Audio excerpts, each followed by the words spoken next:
Options Trading Basics. p.A.o Money Channel. New to options. Want to trade option? This is the first step for you. You know many wealthy individuals make lots of money using options, and you can try too. Stock and bond trading strategies run the gamut from the simple buy and hold forever to the most advanced use of technical analysis. Options trading has a similar spectrum.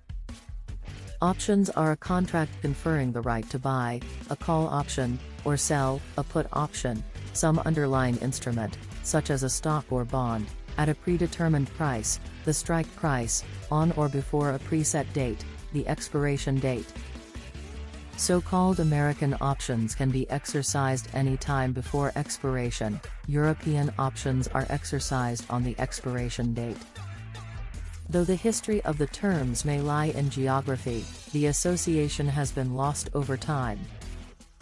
American-style options are written for stocks and bonds. The European are often written on indexes. Options officially expire on the Saturday after the third Friday of the contract's expiration month.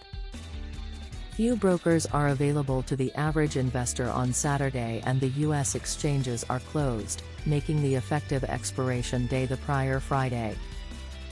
With some basic terminology and mechanics out of the way, on to some basic strategies. There are one of two choices made when selling any option. Since all have a set expiration date, the holder can keep the option until maturity or sell before then.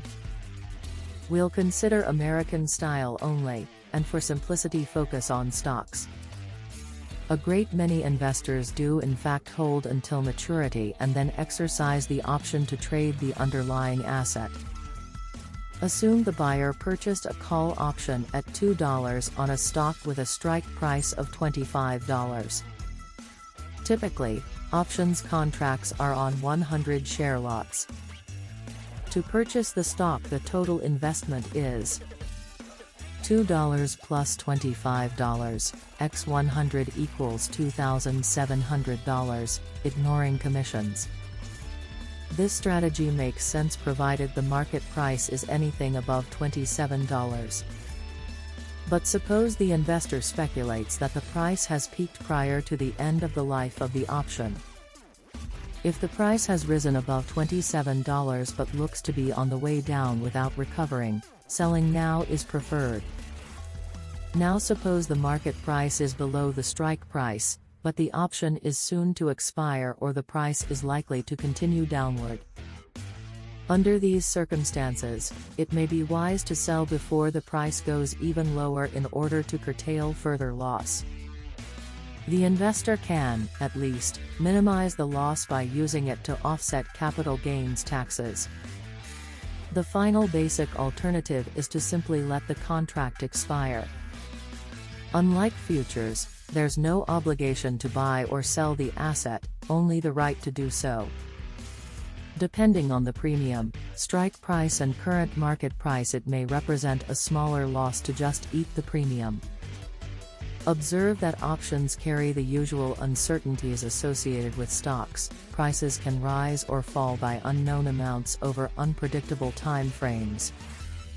But, added to that is the fact that options have, like bonds, an expiration date.